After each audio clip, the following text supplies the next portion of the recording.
there are different ways that people learn. The most common way of learning is oral learning.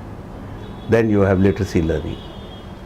For oral learning, you don't really need to be trained because you're genetically, it's part of your system. We are all programmed genetically to learn orally. But that's a process by which we learn from the day we are born. You learn what you look at. You look at objects, people, look at people who are close to you, those who are looking after you, those who are not, those who are participating in your life, those who are not. You have a whole process by which people, children learn. And in that process of learning, there are so many different ways. One, you imitate, learn by imitation. The other one is things that you discover for yourself. And what you discover for yourself is from your environment. People, how they're related to you, what their relationship to you is, whether it's a peer group relationship, whether it's a relationship, familial relationship, whether it's your relationship with your parents, with your siblings, all these kind of things that you start to learn, to distinguish and to learn. All this is done, what one might use, I'm using the word very loosely, orally. You're learning by seeing and hearing.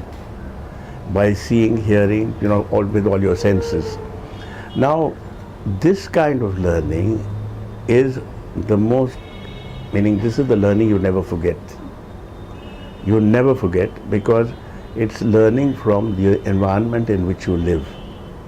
And the environment in which you make use of that environment also, in the manner in which you function every day. All that kind of learning is never ever forgotten. Therefore, oral learning is by far the best way to learn anything. And then, for instance, grandmother's stories, or fairy tales, or ditties that you learn. Because now, of course, with when you have nuclear families, some of these advantages of families that were sort of extended families and 2 or 3 generations living together, those advantages are now gone for most people.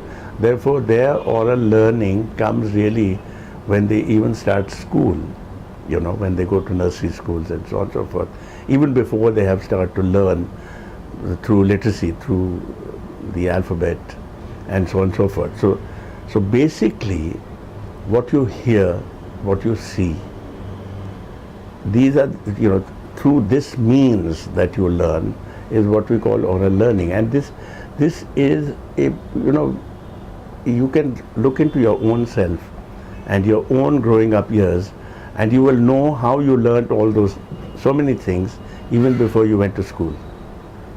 A lot of things that we know and we have learnt about life even before we went to school was done orally. And that is a very important aspect to understand because it's a kind of learning that we all know we never forget. What is the disadvantages of oral learning? The disadvantage, very simply, is the fact that it doesn't go beyond the environment in which you live. See, it's beyond the environment. If you have to learn something about what is beyond your environment, then you require other tools of learning, other methods of learning. And among those other methods of learning, one of them is literacy learning. But to stick to oral learning, let me take it a little further. For instance, when you learn orally, and if you want to extend this learning, technology, particularly as we've gone on, there have been different kinds of technology that has come to the aid of oral learning.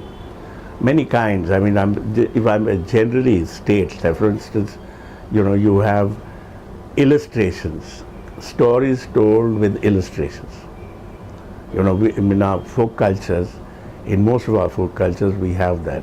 For instance, in Bengal, you have what is known as pat, the learning through pat, that is the pat, drawings. In Rajasthan, you have that. In different parts of India, you have that. So you have all of that. and then stories that connect the movement there, pictures, individual pictures that eventually seen in a particular way tell a particular story, which is accompanied with a commentary or song or whatever.